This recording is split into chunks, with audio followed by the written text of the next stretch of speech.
Voyager près de chez soi et découvrir les vertus de la lenteur. C'est le défi lancé par mon amie Joanne Germain, spécialiste du mode de vie slow. Je pars à la rencontre de gens qui ont choisi de ralentir pour mieux vivre. Éloge de la lenteur dans la vallée de la Batiscan.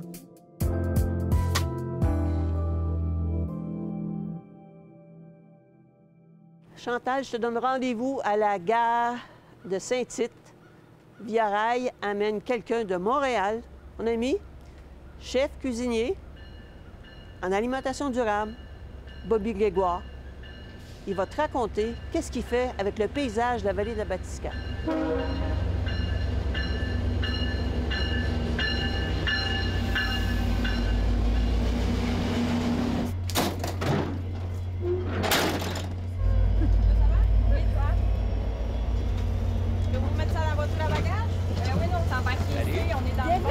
Merci. Ça va? Voyager loin des autoroutes, contourner la voie rapide. Et pourquoi pas prendre le train? Le paysage se déroule indolent. Partir de Montréal en ne sachant trop l'heure exacte de l'arrivée, à la merci des aléas. C'est un voyage plein de surprises, de changements et fort heureusement d'opportunités. Un voyage qui nous rappelle que le lâcher-prise est une autre forme de défi. C'est formidable parce que ça s'appelle l'éloge de la lenteur. Et là, ce serait un euphémisme de dire « pardonnez-nous via rail », mais on est dans l'éloge de la lenteur quand on prend le train via rail. Surtout cette ligne-là, en fait, ces deux lignes-là, celle qui monte à Sainte-Terre ou à Jonquière à partir de Montréal, il y a souvent des retards. Et justement, on dit tout le temps, il ne faut pas être pressé pour la prendre. Mais par contre, tu as la paix d'esprit, tu es confortable, tu es tranquille. Tu es pris en main du départ jusqu'à ton arrivée. Fait que ça va. Oui. Et là, tu pars vraiment d'une ville où tout va très vite, Montréal, la gare centrale. Oui, bien ce matin, effectivement. Donc, il y a beaucoup de choses qui se passent. Tu t'installes dans ton train et dès cet instant-là, tout ralentit. Nécessairement. En fait, tout ralentit déjà à la gare centrale. Oui. Parce que souvent, on fait l'embarquement pas mal à la dernière minute. On est plusieurs là à attendre. Il faut toujours se présenter un petit peu d'avance au cas qu'il y ait des pépins, qu'il y a un ennui sur les rails, mettons, le train pourrait être annulé. C'est déjà arrivé quand même, surtout dans la dernière année, là, avec les inondations, les glissements de terrain et les feux de forêt. Oui. C'est arrivé 3-4 fois, je te dirais, dans mes 18 allers-retours que j'ai fait dans la dernière année. Mais après ça, oui, tu t'installes, confortable, tranquille. Il n'y a pas grand-chose à faire. Il n'y a pas de Wi-Fi. Ah, OK, en plus? Non, il n'y a pas de Wi-Fi. On a les ondes cellulaires sur la moitié du trajet, je te dirais. Oui. Mais après ça, tu sais, moi, je peux m'installer, faire des rédactions, ça va bien, écrire au calepin. Mais c'est un moment où on peut apprécier les paysages, ce qu'on fait rarement, en fait. À partir du moment où tu mets le pied hors du train, bien là, toi, tu prends direction à pied parce que tu n'as pas de voiture. Je n'ai pas de voiture. J'ai déménagé... C'est un choix. C'est un choix qui a été imposé au début. Quand j'ai emménagé ici, il y a un petit peu plus d'1 an et demi maintenant, c'est l'époque où il y avait des pénuries de voitures partout, neuves. Donc, tout le monde s'est rabattu sur les véhicules usagés. Donc, les prix étaient hallucinants, ça n'avait pas de sens. J'ai dit, bon, il y a le train, il y a les transports en commun de disponibles. Quand j'ai besoin d'une place à l'extérieur, je peux faire du covoiturage. J'ai des amis, des bonnes connaissances dans la région. Puis, en fait, Saint-Tite, le choix du village, c'est que c'est un pôle logistique. Tu peux tout faire ici à pied, à l'année. Pharmacie, le CLSC sur rendez-vous, l'épicerie, tu as accès à tout. Puis si tu prends ton vélo avec une charrette à l'arrière, bien, tu peux aller directement chez le producteur à moins de 10 minutes de vélo, de coup de pédale. Puis tu peux faire ton plein de légumes, d'un paquet d'autres trucs aussi. Est-ce que c'est vrai que parfois, quand tu reviens en train, ton vélo est attaché ici ou pas loin? Pas souvent. Pas souvent, OK. Pas souvent, parce que j'habite pas assez loin. J'étais à 8 minutes à pied de la descente de train. OK. Fait que, à moins que j'ai vraiment beaucoup de bagages à traîner, ça vaut pas la peine, en fait, de me déplacer avec le vélo, le chariot et tout ça. OK. Bien là, on va se diriger vers ta maison. Vers la maison. OK. Voilà. On va y aller à pied, hein? Bien, on est à pied de toute façon. J'ai fait tout mon voyage, d'ailleurs. J'admire ceux qui plongent tête première, prêts à réinventer une nouvelle façon d'exister. Chef Bobby Grégoire fait partie de ces gens-là. Il ose la rupture, trace une trajectoire. Il invente une géographie, le territoire comestible. En rentrant chez lui, rue Notre-Dame, il a le temps de réfléchir à la révolution qu'il est en train de mettre en mouvement. Cueillir près de chez soi, un geste simple pour amorcer de grands changements. entre la gare et chez toi, Oui. on s'arrête dans la quintessence du western. Ouais. Un petit village. Marché Kapibousqa, c'est Oui. ici qu'a lieu le marché public l'été. Qu'est-ce qui t'a attiré à Saint-Tite? Bonne question. Es-tu un gars western? Non, pas pantoute. Non. Mais vraiment pas. En fait, j'ai choisi la région d'abord. OK. Ça faisait quand même plus d'une décennie que je venais régulièrement à Mauricie. Je trouve ça magnifique. J'avais besoin de contact avec le bois, le plein air, facilement accessible. Puis je voulais déménager en région, vivre dans un village ou plus en campagne, Oui. sortir de la ville, du côté vite effréné tout le temps, puis ralentir le rythme. Parce que ça fait longtemps que je m'implique dans le mouvement slow food, mais mon rythme est trop rapide à mon goût depuis longtemps. Puis j'ai pu avoir la chance de déménager, je voulais voir, dans Mekinac, le long du chemin de fer, comme principal mode de transport pour sortir de la région. Puis j'ai visité, avec l'aide de mon ami Joanne, un peu partout la région. Donc, on est allé à Sainte-Tech, ici à Saint-Tite. On a été voir jusqu'à Saint-Stanislas de Champlain pour voir dans la région, le long de la vallée de la Batigan, parce que je tombais en amour grâce à Joanne avec le coin. Donc, c'est le mouvement slow initié par Qui m'a Joanne qui t'a emmené ici. Parce qu'à l'époque, quand j'ai rencontré Joanne, c'est très drôle, sur une terrasse d'un restaurant en Nouvelle-Écosse, à Halifax. C'était à la première rencontre du réseau pan-canadien de slow food que j'assistais, puis je représentais Montréal à l'époque, le Grand Montréal. Parce que j'étais l'équivalent d'une Joanne qui fait un travail extraordinaire ici, mais pour Montréal, avec le groupe local là-bas. Puis on s'est connus là, on a créé des amitiés assez rapidement, le contact a super bien été, puis elle m'a fait tomber en amour avec la région ici. Donc, j'ai choisi ça pour l'accès à la culture, au bois et tout ça. Puis Saint-Tite, en fait, c'est que en chercher des apparts en région, il y a 1 an et demi, c'était très difficile. Puis j'ai regardé pour les villages du coin et là-dedans est arrivé que j'ai des amis qui habitent dans un rang juste en arrière, à proximité à pied. Oui. Puis ils m'ont aidé à trouver cet appartement-là où j'habite maintenant, Joanne également. Fait que c'est pour ça que j'ai atterri ici, spécifiquement à Saint-Tite. Voilà.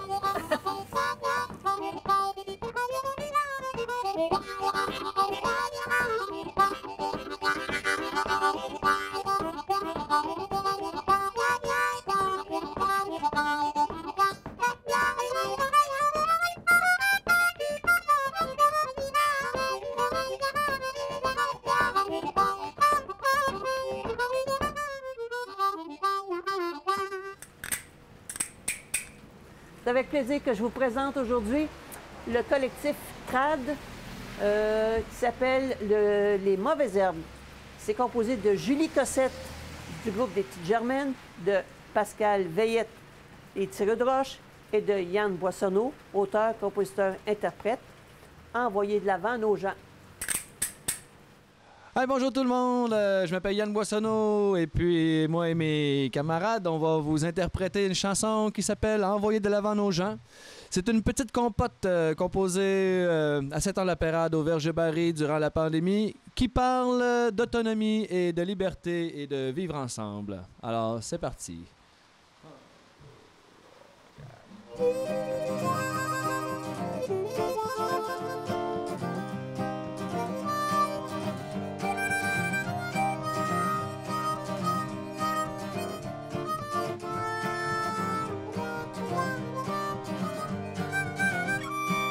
Envoyer de l'avant, en avant nos gens, envoyer de l'avant nos gens, envoyer de l'avant, en avant nos gens, envoyer de l'avant nos gens. Allez, va jouer dans le jardin, cultiver notre autonomie en gage de liberté. Réapprendre à vivre sur la terre et boycotter les lobbies, détacher nos chaînes imaginaires. Car nous avons un monde à reconstruire et des schémas mentaux qu'il faut oublier. Cesser de dire toujours les mêmes erreurs.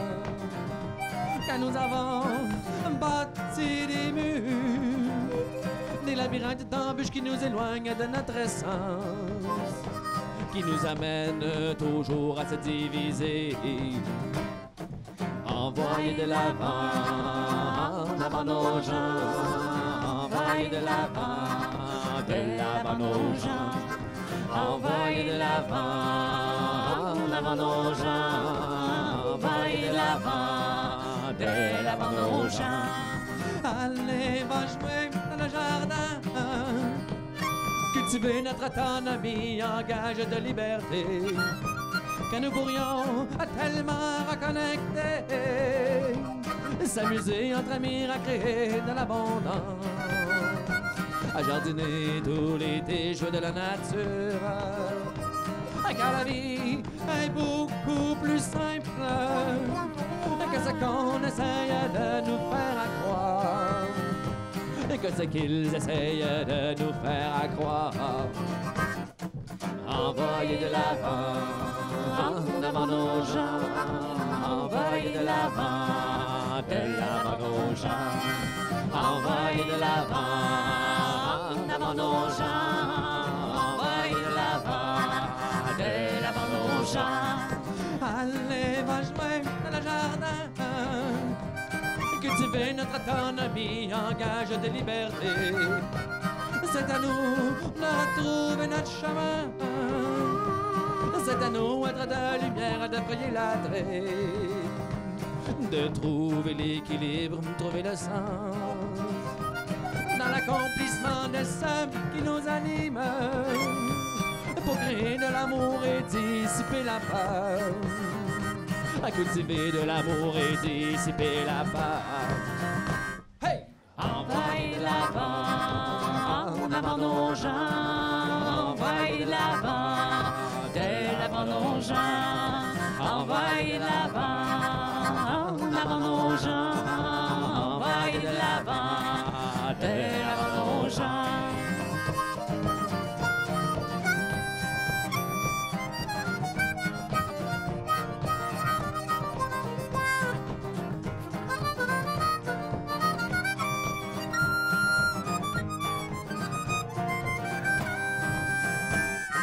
Envoyer de l'avant, en avant nos gens, envoyer de l'avant nos gens. Alors, déguster notre paysage, c'est ce que nous avons. Plusieurs d'entre nous sentent le besoin de préserver ce que nous avons. Le but est de transmettre ce potentiel. Notre principal capital est avant tout humain. Le développement passe donc par les personnes. Bobby Grégoire, c'en est une personne qui peut changer le cours des choses. Nous jouissons d'un environnement peu modifié par l'industrialisation. La vallée de la Batiscan est le berceau de notre culture locale. Le savoir-faire associé au paysage est riche et varié et nous devons mettre en place des formules innovatrices pour préserver cette richesse. Pourquoi pas y goûter? Saint-Tite, comme tous les autres gros villages du Québec, regorge de richesses. Ses vallons généreux, sa rivière des envies, ses prés parsemés de la mémoire des anciens. Un immense garde-manger qui regorge de denrées, mais aussi de secrets. Comment repenser nos usages, secouer nos habitudes, s'intéresser aux savoir-faire ancestraux? Pendant notre promenade jusqu'à la maison, notre discussion s'émaille de fortes résolutions, des mots qui tonnent: autonomie, liberté, bienveillance, conservation. Célébration. Manger, c'est communier avec notre environnement. Par la cueillette, on se réapproprie des aliments qu'on ne trouve pas nulle part. Dans les grandes épiceries, dans les grandes chaînes de distribution. Il y a de l'opulence dans le sauvage. Okay. On connaît les champignons qu'on peut trouver dans différents marchés, mais qui utilise le sapin? Peu de gens, mais ça donne des goûts, des profils intéressants. Là, on peut cuisiner avec ça, dépendant du niveau d'âge ou de mois de vieillissement, de séchage, tes sapinages, tu peux avoir des profils de goût qui sont différents. Comment tu vas les cueillir? Il y a une myriade de goûts et de saveurs qui changent et qui te créent justement une opulence de goût et de flaveurs que tu ne connais pas au quotidien si tu manges toujours les mêmes choses classiques. Mais ça, est-ce que ça commence dès l'enfance? Pantoute. Parce que moi, je me souviens, enfant, on avait eu un camp des Jeannettes, là, puis oui. On nous avait parlé d'une fleur, parce que moi, fouille-moi, une fleur, c'est une fleur. J'ai pas le nom de tout. C'est ce que j'apprécie, justement, des gens comme toi qui connaissent le nom de toutes ces belles choses qui poussent dans la nature. Et cette fleur-là pouvait, en la reniflant, enlever une migraine ou quoi que ce soit. Oui. Donc, on nous apprenait... Moi, ça a été le déclic à ce moment-là de dire « Ah, c'est beau, mais ça ne m'a pas fait apprendre le nom des... nom des plantes. » Mais toi, est-ce que tu as eu un déclic comme ça? Je te dirais, le premier contact qui n'a pas fait nécessairement un déclic à l'époque. Mais mon premier contact avec des plantes sauvages comestibles, c'était chez les scouts. OK. Il y a toujours, toujours le classique, là, tu vas faire des nœuds. Non, on ne faisait pas des nœuds. On allait plutôt dans le bois. Interprétation, reconnaître les espèces d'arbres, comprendre les milieux naturels, c'est quoi leur importance. Les marécages, comme puits de carbone notamment. Il ne parlait pas de puits de carbone à l'époque, mais c'était important, ça avait un rôle important pour l'humain, mais pour l'environnement aussi. Et les premières plantes de survie qu'on nous a présentées, c'est le thé des bois. Parce que c'est le plus facile à reconnaître, hors de tout doute. Ça goûte un peu la menthe, on peut l'utiliser, l'infuser en thé, puis si jamais, c'est un coupe-faim également, si jamais on a très faim. Je les avais vus comme pas des goûts pour le plaisir, mais pour une question de survie. Mais mon premier contact a été là. Fait que des années plus tard, quand j'ai commencé à faire traiteur, je travaillais beaucoup avec des produits locaux. Bon, à l'époque, c'était plus biologique, la première approche, parce que j'ai fait vraiment tout un apprentissage. Moi, je suis parti de... mon enfance, c'était le taco jeudi, là, quasiment, ce genre d'affaires-là. Le pâté chinois aux 2 semaines, le foie de porc une semaine, l'autre semaine, c'était du boudin. C'était quand même le classique canadien-français, québécois aujourd'hui. Mon parrain, lui, par contre, est d'origine sicilienne. OK. Donc, quand j'allais me faire garder chez eux, qui était littéralement la maison à côté, j'avais tout l'héritage du sud de l'Italie qui venait dans les repas qui étaient servis. Fait que ça crée quand même une curiosité, je te dirais, au début. Oui. Après ça, réapproprier tout le côté sauvage, parce que j'ai commencé le traiteur à 20 ans, je te dirais. Je travaille beaucoup pour le patrimoine alimentaire, puis pour interpréter le patrimoine alimentaire, ça prend des aliments qui ont du sens avec les recettes. OK. Puis souvent, tu vas trouver des éléments que tu ne trouves pas à l'épicerie normalement. Fait que c'est cette première recherche-là qui fait que j'ai appris sur le système alimentaire, les modes de production animale pour faire la viande, qui m'a d'ailleurs un peu découragé, pour être franc, sur la façon de faire. Puis bon, c'est un peu avec le temps comment je suis devenu flexitarien, mais pour revenir après ça, pour prendre plaisir à tout ça, puis découvrir ces aromates-là qui viennent du territoire, des légumes aussi, qui sont traditionnels ici, mais qui sont dits oubliés. La même chose chez les fruits pour les variétés de pommes, les variétés de poires et d'autres choses. Qu'est-ce qui est introduit par la colonisation? Bien, c'est au fil de rencontres de petits producteurs. Puis pour se démarquer aussi comme traiteur, il faut t'offrir un menu qui n'est pas la même chose que tu vas trouver partout. Le logis de chef Bobby émeut par sa simplicité. Dans la pièce principale, je retrouve des parcelles du paysage. Mekinac en étalage. Les expéditions du cueilleur ont été fructueuses. Je devine le plaisir du chef au milieu du rayon du vivant, à l'orée des bois, en mission pour amener le rural à la ville, éduqué sur l'importance de la simplicité. Il y a une raison pourquoi j'étais traiteur et pas en restauration classique resto. J'ai travaillé un peu dans des restaurants, mais moi, me faire crier après sans raison, là, juste parce que l'autre chef s'est fait abuser comme ça avant puis qu'il faut qu'il gère sa cuisine sur le stress, c'était pas moi. Ça se fait, ça? Ça se fait? Plus autant, presque plus maintenant, mais ça se faisait quand j'ai commencé. Puis, beaucoup de gens voyaient ça comme une façon d'apprendre. Moi, j'ai rejeté ça.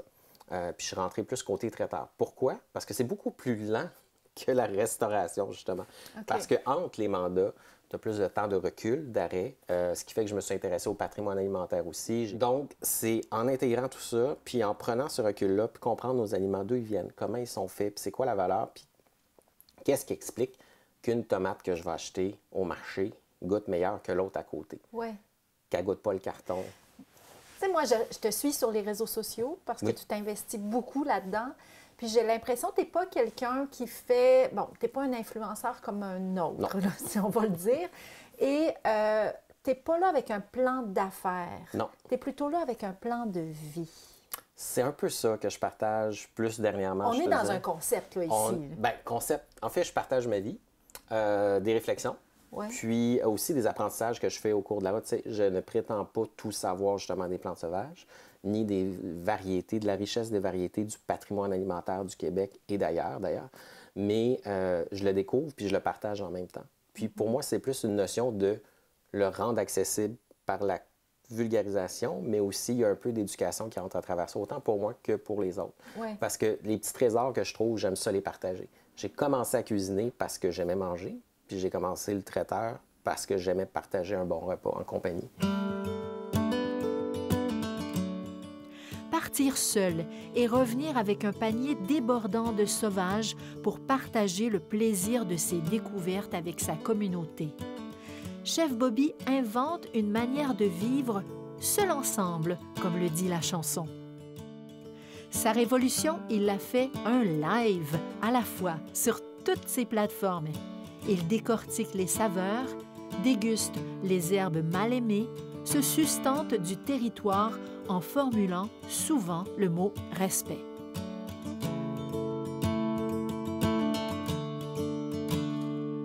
Et aujourd'hui, de dire aux gens, vous êtes à proximité de sources d'approvisionnement, vous êtes dans l'abondance, alors qu'on sait très bien que les aliments coûtent cher, que les loyers coûtent cher. Oui. Les gens vont dire, bien voyons donc, tu vis sur une autre planète. Bien, en fait, il y a de l'abondance qui est possible. Évidemment, dépendant où on va se procurer les choses. Bien, ne serait-ce que ceci, ce qu'on ben est en train ça, c'est de impossible voir. d'acheter, en fait. Ben oui, mais je veux dire, mais si on l'achète, il va coûter très cher parce qu'on va payer pour le... Tu sais, l'emballage et le côté marketing. Exactement, le côté marketing, distribution. Il y a aussi une question de standardisation. Tu sais, quand on fait ces recettes-là, on peut les adapter à notre goût, mais quand on les fait à l'œil, comme on a fait dans ce cas-ci, les résultats peuvent varier d'une fois à l'autre. Mais ça, je suis capable de le faire parce que je prends du temps. En fait, j'investis en temps pour aller cueillir. Là, évidemment, à ce temps-ci de l'année, il n'y a plus grand-chose que je peux récolter. Il y a des affaires, mais ce pas des trucs que j'utilise comme tels.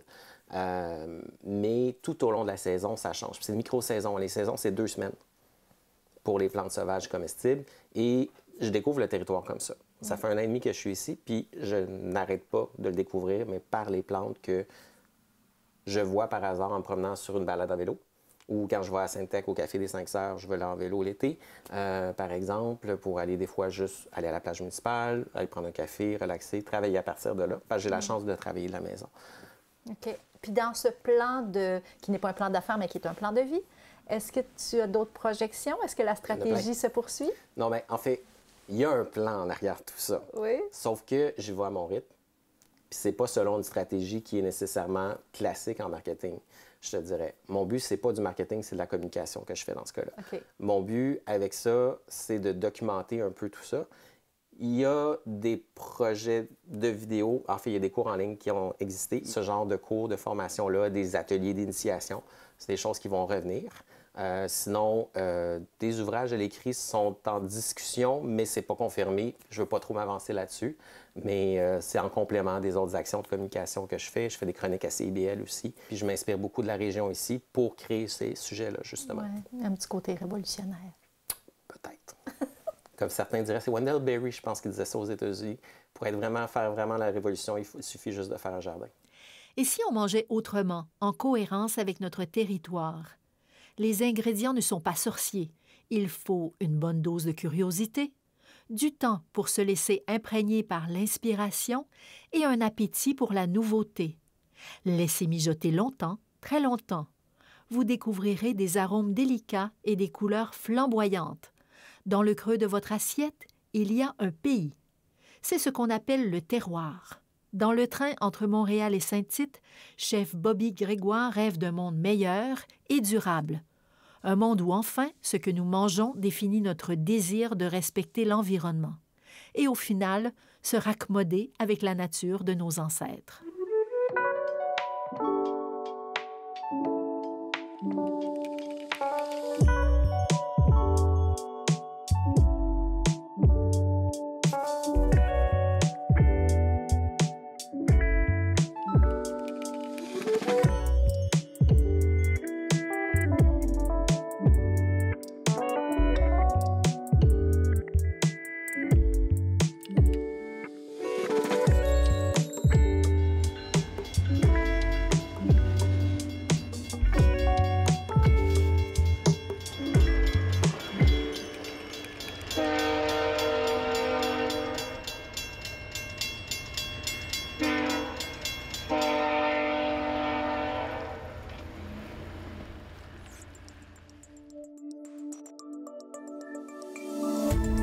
Cette émission d'Accès est appuyée par Cogeco et est rendue possible grâce à la collaboration de la communauté avec Nous TV.